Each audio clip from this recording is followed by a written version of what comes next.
In Scotland, almost all schools were closed as teachers staged their first strike over pay there in almost 40 years. The head of the largest teaching union said its members are angered by what's been called a shoddy pay offer from the Scottish Government. They want a 10% pay rise, but have been told that is unaffordable.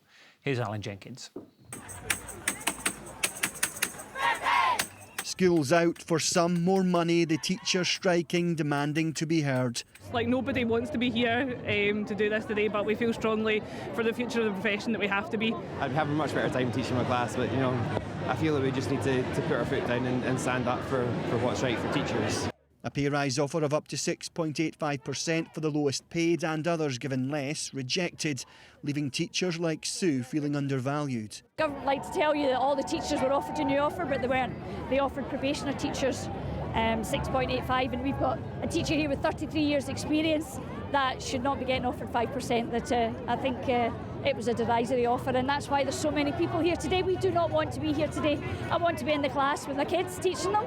The last time there was a national teacher strike like this in Scotland, it was the mid-1980s. Today, nearly every primary and secondary school is closed, and there is more to come, with two other unions planning action for December. A last-ditch attempt had been made to avoid a walkout, the Scottish Government failing to meet the 10% pay rise unions want, saying the strikes today are in no one's interest and we continue to engage with the unions to find a resolution. It is very disappointing that the EIS has rejected the latest offer, which is fair and progressive and mirrors the deal accepted by other local government workers. It is simply unaffordable to have a 10% increase, which unions are asking for, within the fixed budget which the Scottish Government is working in. It's a joke. It's effectively the same offer, just sliced up differently. And for head teachers and deputy head teachers, the people who are actually charged with, driving forward, closing a poverty-related attainment gap, protecting children, leading our schools, the people the Scottish Government is demanding so much of, it's actually a worse offer than the previous offer. So it's a disgrace. Strike on, shoes off at this inflatable play area in Livingston, where parents, many supportive, did have to change plans.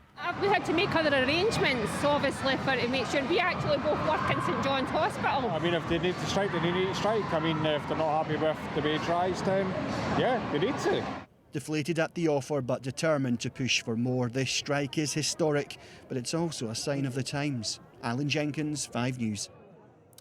So a lot of industrial action going on right across the UK at the moment. We heard from Alan there in Scotland. Andy Bell showed us the report as well. He's now live in Westminster for us as well. And Andy, in just the last few minutes, we've heard a bit of good news, have we? What can you tell us? Yes, ScotRail, the strikes that were due to happen on ScotRail before Christmas have been called off because the RMT union has accepted an improved pay offer. 2/3 of the members who voted in the ballot accepted the improved offer. So that's interesting. Strikes off on ScotRail. And it's interesting because it's the RMT, and the RMT in the form of Mick Lynch went in to see the Transport Secretary today, and both of them agreed afterwards that they'd had a positive meeting.